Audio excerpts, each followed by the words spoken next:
C4P Next presents the Infinivent Model X, an installation guide. Before installing the vent, we recommend going into the attic and locating a suitable space between the rafters and drive a screw through where you want to place the Infinivent Model X. Once on the roof, locate the installed screw. Next, measure 10.5 inches from the installed screw and mark your first chalk line 90 degrees from the bottom or top edge of the roof. Using the provided instructions as a reference, mark a 2-inch line below the top of the 10.5-inch line. Then place the solar vent at the center as a reference to mark its exterior dimensions. From the exterior dimension marks, create another reference line 1¼ inches inwards parallel with the center line drawn earlier. This will mark the area of the shingles that we'll need to cut out later. Finally, mark a 3 to 5 inch line from the center screw. This will show the radius of the opening. The opening of the fan needs to be at least 6 inches in diameter. It is recommended that you draw out the circle first in order to ensure that you meet the minimal requirements for the Infinivent Model X. Before cutting the large hole for the vent, drill a pilot hole at the end of the 3 to 5 inch line so that the jigsaw can be placed inside it. Place the jigsaw in the drilled out hole and start cutting the circle. Before finishing the cut, make sure you hold on to the screw you installed earlier.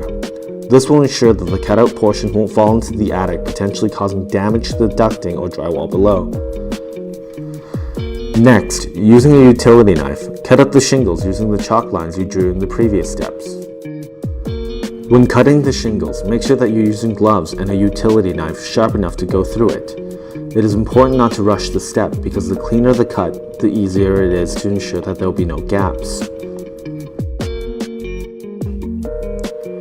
Place a bead of sealant between the two plastic parts of the vent and caulk the underside of the vent as shown. Make sure that you start the caulking line about 2 inches from the outside of the vent.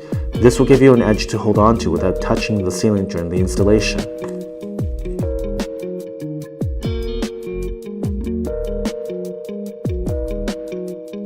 Make sure to rest the leading edge on the roof as you slide the vent into place. This will ensure that the sealant isn't being wiped off as you place the vent. Once the vent is squared to the cutouts and the top edge of the shingles is touching the installation line, you're ready to secure it to the roof. Using 2-inch roofing nails, secure the vent to the roof using the provided holes. For added security, you can add 2 more nails at the top corners of the vent. Before sealing the exposed edges of the shingles, make sure that the underside of the shingles overlapping the vent have been sealed underneath. Then proceed with sealing the exposed edges.